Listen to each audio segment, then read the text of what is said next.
beautiful church. I look forward to giving a more extended greeting for you at the time of the offering, and meeting with as many of you as can remain following the service. If today is anything like it usually is at St. Peter's Church, I heard one of you call it St. Peter's today. There's always food. There will be food. But for now, I want to call your attention to the significance of this day, this major feast day in the life of the church. So let us pray. Tell us what we need to hear, O God, and show us what we need to do to be disciples of Jesus Christ. Amen. Amen. On the coasts of Scotland and Ireland, there are certain sites that the locals call thin places.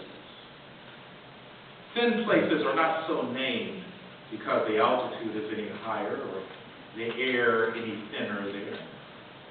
Rather, they're called thin because it is believed that in these places the distance between heaven and earth shrinks. And the veil between the two worlds is so thin that you can actually perceive something of heaven itself from earth. The ancient Celts, sensing the deep spirituality of these sites, built many of their worship spaces on them. And some still marked today by circles of stone. Later, Christians also built churches and monasteries and cemeteries there. And people who visit these sites even today sometimes say that they lose all track of time and space.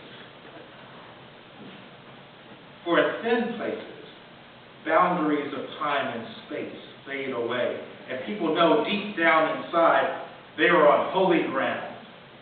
There is no today. There is no yesterday.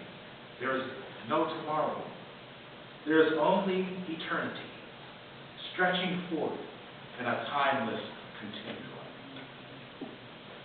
This Sunday, when many of the churches around the world that observe the liturgical year are celebrating the Feast of All Saints, St. Peter's Episcopal Church is very much a thin place for us today. It's good to reflect a bit on this today as we think about those who've gone on before, those saints and their spiritual journeys, our loved ones who now dwell in the world beyond this one. We've often heard that we're going to be surprised by the people we meet in heaven. Fulton Sheen once said, how many of you remember Fulton Sheen? Yes, you're old, you're old. Didn't see that coming. Fulton Sheen, Roman Catholic bishop, and one of the first evangelists on radio, later television. He said, I am certain that there will be 3 surprises in heaven. First of all, I will see some people there whom I never expected to be there. Second, there will be a number whom I expected to be there who are not there. And even relying on His mercy, he said, the biggest surprise of all may be that I will be there. Yes, surprise. How did they get there with us? Some of us will probably ask. Well, perhaps our Christian calendar can help us to answer that. Today we celebrate All Saints' Day. It is the feast removed from November 1. November 1 on the calendar last Tuesday, being All Saints' Day, we celebrate in the church today. It used to be called in some parts All Hallows. Hence, last Monday evening's annual ritual of trick-or-treating on the eve or the beginning of All Hallows. That is, Hallows Eve, or in short, Halloween. But back to the notion of All Saints. That word saint, that English word saint, which comes from the Latin sanctus, used in a variety of ways. Literally, it means holy, set apart for God, consecrated, or dedicated. In the New Testament, the Greek word hagios, that word for saint, is used to refer to all church members, many of whom were far from being exemplary Christians. So you may recall St. Paul sometimes scolded the saints for conduct unbecoming followers of Christ. Yet they were saints, he called them. So what is a saint? Ambrose Bierce's Dictionary of Perverse Definitions. I like to refer to that sometimes. I like this entry for saint. Saint, noun, a dead sinner, revised and edited. However, when we use the word saint in the context of All Saints' Day, we are referring to those Christians who have lived such hallowed lives, yielding so fully to the Holy Spirit, showing such a love for God and for all people that their examples are especially treasured and meant to be emulated. They are the only persons we know who can actually live out the gospel lesson this morning. Today's gospel lesson. Blessed are you poor, for yours is the kingdom of God. Blessed are you who are hungry now, for you will be filled. Blessed are you who weep now. Blessed are you when people hate you, who curse you, and pray for those who abuse you. My gosh, who does that? Saints do. And then going on to say that those individuals, many of whom are designated by the word ST period in front of their names, they are the champions of Christ and His church, the heroes of the faithful. Here we are at St. Peter's Church. What about Peter was saintly? If you look in the gospel lessons, well, not much. In the gospel accounts, he was wrong much more than he was right. But here's why I like St. Peter's. He had an amazing ability to bounce back after he had fallen down, after he had gotten things wrong, after he... Oh, we have some more bishops who came in. Great. That's why I like St. Peter. That, to me, is the biggest reason he's a saint. Because I identify with him. I'm wrong more than right. Actually, scratch that. The bishop did not say that. And sometimes I fall and fail and fall in. But I need a saint who has balance, like St. Peter. Maybe why the patron saint of this church is so emblematic of this parish. You got balance. Just like the saint. Just like the saint. But what about the rest of us? We'll never have saints in front of us. Well, maybe a few here, not me. What about those old relatives we used to kid? Or what about Aunt Josie or Uncle Ned? Could hardly be regarded as exemplary saints, but who nevertheless lived pretty good lives, and they should be remembered. Well, then, the church calendar helps us. November 2nd is the day for the rest of us.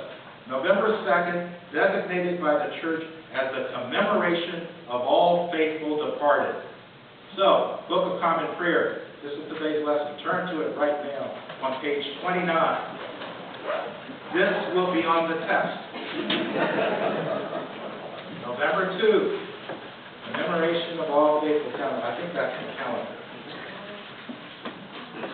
So you'll see it down over there. That feast day is a good time to remember the unspectacular children of God. Did I get the page one? Thanks the Lord. Those whose Christian witness may have been weak or faltering, but who are still very dear and important to God and to us. But here, people, by the way, I like to have you go to the Book of Common Prayer a lot in the sermons. because I just want you to hold it sometimes. And it's all right if you start leaping through it. I think, though, that we need to go farther than that to fully understand the depth of God's love for all of His children. I believe the church lost something when it renamed that feast day from the traditional All Souls Day. It's no longer All Souls. It's commemoration of faithful departed. But doesn't God still love all souls, even the unfaithful departed? Now, so wouldn't it be lovely? I know what they're trying to do, because this is for people who've been baptized and who try to follow the way. But wouldn't it be lovely in the church's calendar to still designate a day for us to pray for them? Because I think about some people. I think about Jeffrey Shepherd. Who is Jeffrey Shepherd? He was a guy who was at a church where I used to serve in Washington. St. Columba's Episcopal Church, Northwest Washington. It's 3,000 members. And, yes, 3,000. Now, they didn't all show up on Sunday. But it was a pretty big place. Lots of ministries, 25 different outreach groups. And one of my jobs, when I was there for a few years, I was an associate for mission stuff and spirituality. And there were like 5 full-time priests. But we had a lot going on. One of them going on was the water ministry. The water ministry was for the homeless. They're about, in that fairly well-to-do section of Washington, there's still, there are homeless people around. And so, naturally, being good Episcopalians like you, people wondered, what can we do? We got to do something. What do we have that they need? And somebody said, they need water. That is, they'd like to take showers, but where do they go? They would like to have their clothes washed, but how does it happen? They need water. They like to go to the bathroom. They don't want to go out in the park. But who would let them in? So St. Columbus said, we got plenty of water. So they designated some rooms there, put in some washing machines. And a couple of times a week, homeless could come in and wash their clothes, take a shower, and get a hot meal. And we kept adding things. We started doing Bible study with them and all of that. Water ministry. It was just basic water ministry. The guy who headed it, who directed that when I was there, was Jeffrey Shepherd. Now, Jeffrey Shepherd, he wasn't that great a believer. In fact, he never really became a member of the church because he just couldn't work it all in his head. But one year, he was honored. At St. Columba's, there was an annual prize called the Layperson of the Year Award. Because they have all these things going on today, I highlight one layperson. He got the award. But when the vestry elected him, they figured, well, there's a little problem. He's not really a member. And he was pretty much agnostic. But he loved to help the guys out in the name of the church. You have to announce the award in church, and that was another problem because he didn't go much. His wife, Philippa, she was a regular church member, and I said, Philippa, you got to get Jeffrey to church this next time. You got to get him. And so she made up something, and he went there. And the time came for the service to announce Layperson of the Year, Jeffrey Shepherd. The whole congregation just gets up, and it was applause, and everybody was happy. Jeffrey, he just kind of reluctantly he was like a deer in headlights. He didn't know what was going on. And he thanked the congregation. But then he said, what kind of church is this? What kind of church is this that gives a Layperson of the Year award to someone who doesn't even think he's a believer? What kind of church, indeed? Well, the kind that loves all souls, not just some. But that's the breadth of God's love. We can't fathom it. For all people. The prophet Isaiah, he spoke to this all-encompassing love when he prophesied in the 25th chapter. On this mountain, the Lord of hosts will make for all peoples a rich feast of food, a feast of well-aged wines. And he will destroy on this mountain the shroud that is cast over all peoples, the sheet that is spread over all nations. He will swallow up death forever. Then the Lord will wipe away the tears from all faces, and the disgrace of his people he will take away from all the earth. For the Lord has spoken. It will be said on that day, Lo, this is our God. We have waited for him, so that he might save us. This is the Lord, for whom we have waited. Let us be glad and rejoice in his salvation. What kind of church would really celebrate all souls as well as all saints? The kind that wouldn't be all that surprised to see Jeffrey Shepherd in heaven. Maybe even less surprised than he himself would be.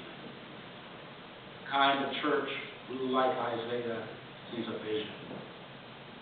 A great multitude of unlikely people from every language and race and nation, all praising the one, the Holy One, whom the Bible describes elsewhere as love. God is love. What kind of church? A kind of church like St. Peter's Church. This thin place. This sacred ground. This hallowed space since 1842. I've been watching you, and I've been with you for some really hard time these last 5 years. I've known what you've gone through. I know your struggles. It's one of the reasons I like coming here. You're still here. You're here. You've undergone such tragedy. Blood has been spilled here of saints in the Burlington. Mary Marguerite Cone, the saints have spilled blood here.